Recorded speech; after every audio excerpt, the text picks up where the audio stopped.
21 марта отмечается Международный день кукольника. Чувашский государственный театр кукол в честь этого праздника подготовил концертную программу «Куклы выходят на сцену». С этой даты совпало и открытие 10-го гастрольного фестиваля театров кукол «Карусель сказок». Мы начинаем с гала-концерта, куда привезли свои разные номера театры кукол. Театр кукол из Москвы – это «Отражение», и театр кукол «Саквояж» из города Сочи. Они впервые у нас выступают. И в этой программе очень много интересного, очень много трюковых марионеток, то, что не было до сегодняшнего дня, то, что не привозили еще.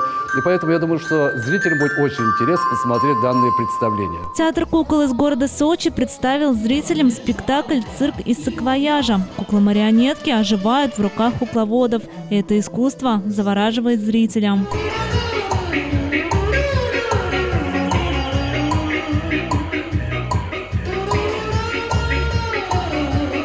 А Московский театр кукол, теней и актера «Отражения» привез для чувашского зрителя 5 номеров.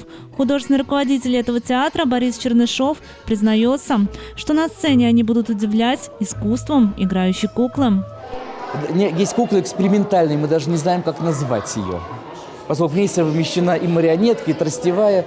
И вот такое нестандартное представление наших кукол, я думаю, что вызовет интерес. Потому как, когда говоришь, что театр кукол, это вот на ширмочке там...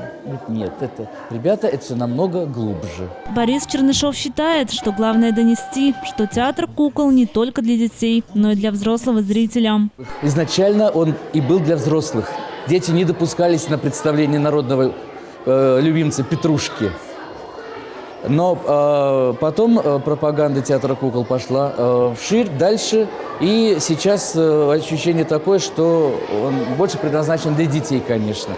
И вот сегодня мы хотим немножечко изменить стереотипы, показать, что он предназначен и детям любого возраста, и подросткам, которым найдут какие-то ориентиры в спектаклях, и, конечно же, взрослым. В рамках фестивальных выступлений у горожан и гостей столицы есть прекрасная возможность познакомиться с творчеством приезжих профессиональных театров с разной кукольной школой, оценить богатейшие возможности искусства театра кукол.